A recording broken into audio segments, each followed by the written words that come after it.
Genshin Impact is an amazing game with deep and fantastical lore. However, this lore can often be confusing or hard to follow, so I thought it'd be kind of cool to go back over the history of Teyvat prior to the game's beginning. Let's start with part 1, the earliest, Nibelung's world. When the planet of Teyvat was born, a dragon known as Nibelung was born alongside it. Dragons are often manifestations in nature and mythology, so kind of think of him like that. Nibelung created 7 dragon sovereigns. Each sovereign was given an aspect of nature to rule. Suicoatl was given phlogiston, Neuvillette was given the primordial sea, and over time a dragon race flourished. One day, a voyager, Suterboinen, came from outside Teyvat and was amazed by the civilization and by Nibelung. She told Nibelung that Council's world had been destroyed and she was worried for Teyvat and for Nibelung. She pleaded for Nibelung to come with her, but he refused and so she left. The voyager left saying that she would check in on Nibelung. However, this tale worried him and that he needed to investigate what she had said. He needed someone to watch over Teyvat, so he raised 3 moons into the sky, Arya, Sonnet, and Canon. So while they were in charge of the world and Nibelung was gone, another being descended upon the world.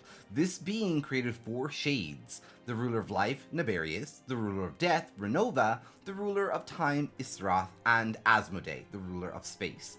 Their power, along with the 4 shades, was so strong that they overpowered the Moon Sisters and took control of Teyvat. Immediately, the Heavenly Principles set about changing the world, because they wished for humans to live in Teyvat. They created a false sky isolating the planet from the rest of the universe, and submitted the dragons to their rule.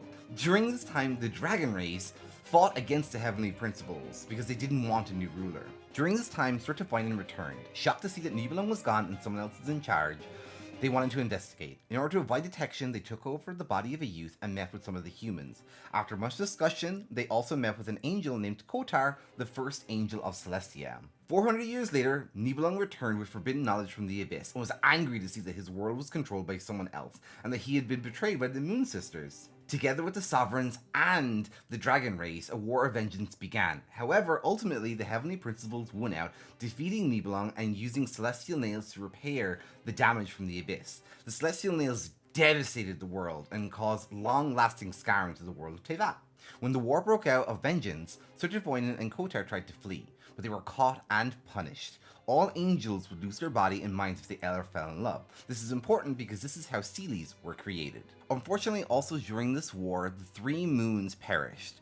2 of the moons were shattered, the Eternal Moon and the Iridescent Moon, while the corpse of the Frost Moon remains intact in the false sky. It's really hard to fit this into a short, but I hope this has helped a little bit. This is part 1, look forward to part 2.